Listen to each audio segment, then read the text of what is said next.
LD with LDLTV, and I have the great blessing to be here today with Roy Jones Jr. Right before your resurrection. Right before. Right before. I don't think you need to be resurrected, but that's my personal opinion. You've always done it top. Thank you, I appreciate it. All right, I'm a Florida girl. It's my understanding you're from Pensacola, correct? There you go. All right, so the 70s, Pensacola, that's where you were raised, right? Exactly. All right, what was that scene like? Well, it's different, though. It's a little bit slow because it's a country town. Okay. But it's a great town. People are very good. People come a long ways. We never had any real, well, I didn't know of any true athletic celebrities before then, so it kind of became my duty to make a name for the city. And do you still reside there, or do you call that home? Still reside. Oh, okay, I didn't know that. Yeah. And what sparked you first in boxing? That first moment that you're like, this is something I can do. The fact that I saw Muhammad Ali aggravate Joe Frazier. When you aggravate somebody like that, I was a very good agitator from birth. I just was born with the skills and the ability to aggravate. When I saw Muhammad Ali aggravate the late, great Joe Frazier, and Joe Frazier never gave up though, but when I saw Muhammad aggravate him like that, I said, if someone teach me how to throw my hands, I can do exactly what he's doing. And did you have siblings? Yeah. They're all younger though, I was the oldest. Okay, so you weren't allowed to aggravate them. You had to have a little respect. And what role did your father? He was a boxer too. I didn't know it at the time, but he was a boxer. He was the one who I asked to start teaching me to box. I only asked because I would see him beat the bag and I knew what he was doing. Right. But I didn't know he actually was boxing for real. Because I never saw him fight. He never told me to fight. He just, I would see him work out in the garage. So how old were you during that? I was about 5 or 6 when that was happening. Then I kept nagging and nagging and nagging. He'd get on his knees and box me some days, but he would always beat me up at the end. Not really beat me bad, but make it where I understood that I didn't win. Okay. And the whole next day I was spending at school trying to figure out how I'm going to beat him when I get back home that night. And it got so bad to my mom would beg me not to fight. Don't fight me tonight, please don't. And knowing I'm going to go to bed crying like I do every night because I'm going to lose, but I couldn't resist. I had to have it. So from when I was about 6 to when I was about 9 and a half, that's what happened to me every night. Every night I could, I pulled out the gloves and I fought my daddy. Thinking I really could win. I was spending my whole day in school the next day figuring out how I'm winning tonight. So that must have shown him the love or the desire to win that you have to have in boxing. And it must have shown him that that's what I possessed. So when I got 10, then we started boxing. All right, so then you have his full support and respect because that's awesome. Now, we all know about your boxing career, but somebody mentioned that I actually don't know, something about basketball. Did you have a basketball career? Well, I played a basketball game in USBL. Played a basketball game and fought a guy the same day. Okay. Just the whole day before you fight. I played a basketball game that morning and then fought that night. And you did well in both? I won both. I won the basketball game and I won the fight. And the guy that I beat went on 2 or 3 years later to become the WBC Cruiserweight Championship, and he held it for about 3 years. So he wasn't a slouch. You fought his slouches? I don't fight slouches. I mean, I fought 1 or 2 accidentally. Right. But it wasn't my pick. I just fought who they fought me. Didn't actually get on the ring, right? Exactly. All right, I hate to bring this up because it pains me and it's not my life. But the 1988 Seoul Olympics. Right. I'm devastated and it's not me. Exactly. So when that happened, you were robbed, clearly. I mean, no one will ever dispute that. Right. Did that motivate you to say, all right, I'm going to get every belt, I'm going to show everybody? Was it a motivator or does it haunt you? It was a big motivator. The IOC disputes that, but it was a big motivator. Made me really eager to come back and prove that I could become the best fighter pound for pound as a professional, to show the world that I truly was the best fighter there.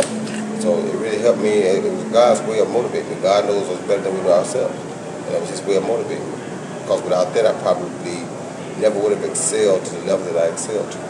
So it's a blessing in disguise. Yes. Actually, it's great because I think, we know Muhammad Ali, 1960, Foreman, Sugar Ray, everybody else who won the gold, we know they won it. I actually think, in my opinion, you get more credit for not because, so it's a blessing.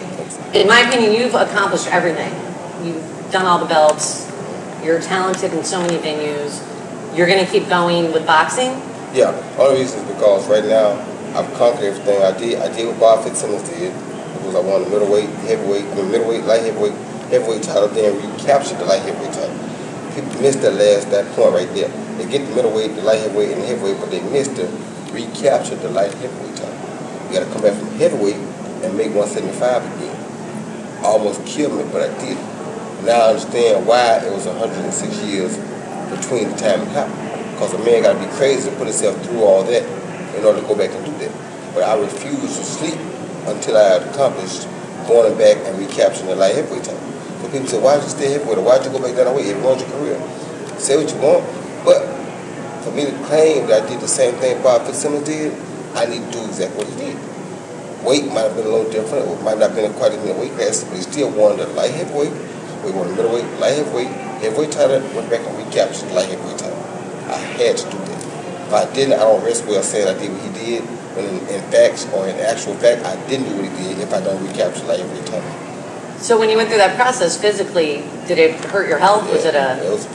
it took a lot out of it. The first time I ever had to fight off was just sheer guts. And I did and won it, but it's the first time I ever was put in that predicament that I had to fight 12 rounds with nothing. Only by the grace of God did I make it through those 12 rounds. Because in my body, in my mind, I had nothing. But God set me on a mission, I had to complete that mission. So no matter what, even when I tried to start, really, get up, let's go. And I got up, and I went.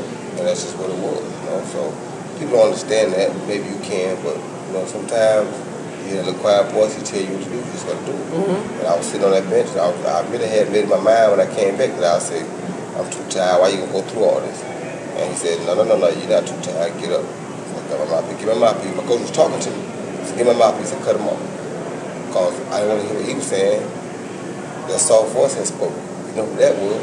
Get up. I got up and I won. Now, after that, you know, I mean, people, like I said, people always say that, well, that was the downfall of your career.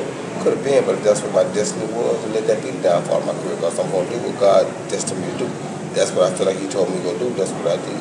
And if I had to do it all over again and say, would you change? Nope, I do it all the exact same way again. I just know that I dread going back down at 25 pounds, but I do it all over again. So you think it'll be another 106 years before somebody tries to accomplish what... It'll be a long time, because mainly the heavyweights are bigger nowadays. Right. And once you get up to the size where you can deal with them, now you got to go back to 175. And the light heavyweights ain't easy to deal with. You know, Chris Berry fought heavyweight for a long time. And had the heavyweight title for a long time. When he finally got rid of him and decided to go with the light heavyweight, first fight he got knocked out. Because it's difficult to go and lose all that weight and fight those light heavyweights. It's faster. It's just a lot more difficult to deal with than people would imagine. So, you know. But, you know, that's part of the game. So you got to do what you got to do. That was what my notch must have was. Because, like you said, Sugar Ray had Hearns, Ali had Frazier Foreman, and they said, well, Roy had nobody. No, Roy didn't have nobody because God had something different for Roy to do. God wanted Roy to do something that hadn't been accomplished in over 106 years. And now Roy's the only man alive that's truly has accomplished that. So it probably ain't room for two of them to live at one time. You understand where I'm coming from? So, you know. But now the only thing that keeps me motivated right now is that even doing all that, we have a new weight class called Cruiserweight, probably the latest addition to the weight classes. I went from middleweight to heavyweight, but I didn't get a Cruiserweight title because I didn't have no respect for the title at the time, because it was no weight class, no self-event to hold it here. I mean, it was a few champions, but nothing that was really spectacular to me. Right. Now, after understanding and seeing that, I was like, you know what? I'm healthy still, healthy enough. And I went to the Mayo Clinic to make sure I was healthy enough. But I'm healthy enough to still perform. So if I'm healthy enough to perform, why not try to close that too? So that now you want every title between middleweight and heavyweight. All right, is there any other cruiserweight you'd want to fight next? So whatever champion that will fight me, I don't care who got the title, I don't care where he is, where he from, where I got to go get him at. Just if he got a real cruiserweight title after this, I'm going to get him. Roy, what do you think of Guillermo Jones? I think he's a great fighter. Don King has had him for a while. One of those guys from out of the country that you don't get to see much. But obviously he's pretty deadly because he just took a guy last week that came down from heavyweight and he demolished him. So, you know, you can't really underestimate him when you go looking for him. But from one Jones to another, I'm just going to tell him to be on the lookout because we're looking for him. One Jones to another. Do you feel like the same guy who fought James Toney in 1994 when you made him just look silly? I feel like that same guy, but a little bit different, a little bit more technically strong now. And a little smarter in the way I do things. So yes, I do feel like the same guy, just a little bit more technically sound and a little smarter. All right, December 10th, what do we have to look forward to, Mr. Jones? First of all, it's a great opportunity because we can be on the internet on Ustream. That's a great thing because you can go worldwide with that. Got a very tenacious opponent in Max Alexander, a guy who he has great ambition. He wants to be somebody, and he wants to use me to piggyback on to make him somebody. Because of that, I mean, it has to make for a great night because, you know, he's coming out to try to put an upset. However, I got to do something to him that his daddy probably never did to him before. I got to spank him really good to change his mind. So, with that being said, I'm looking forward to a wonderful event. Thanks to KO King, we got together. I've been wanting to fight in Atlanta for so long, and I watched the KO Kings do a few shows. I had some other fighters participate to make sure it was cool and legit. I really enjoyed the way they were doing it. I love the ambition, the want to be good at something. I love to see people want to go out and get their feet wet in something that they really people don't think they belong in. Because when you break new ground, now you're doing something. When you do the normal, that's nothing. It's like to take the Ustream and take it to another level, that's big to me. You know what I'm saying? Because it's different and it's new. To go do what everybody else doing, that don't mean nothing to me. That's why I was able to win the middleweight and heavyweight title and then go back and recapture the heavyweight title. Because to do something that can't nobody do, that means something to me. But doing what everybody else do, that don't mean nothing to me. So that's why I know that after I win the Cruiserweight title, if ain't nobody upset the Klitschko's yet, I might probably want to try it. Because it seems like they can't do it. And I know it's one man that can. So,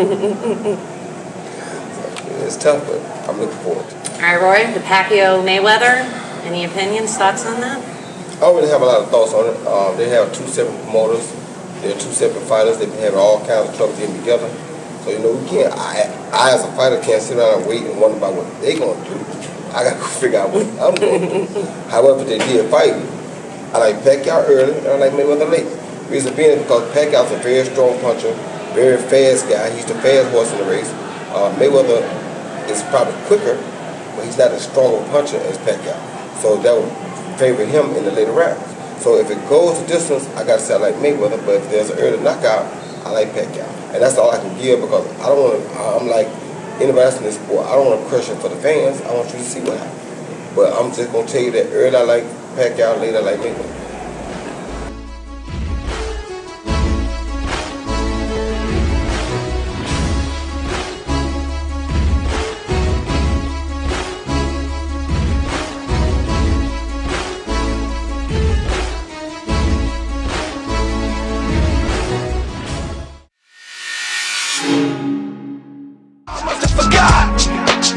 Y'all must have forgot.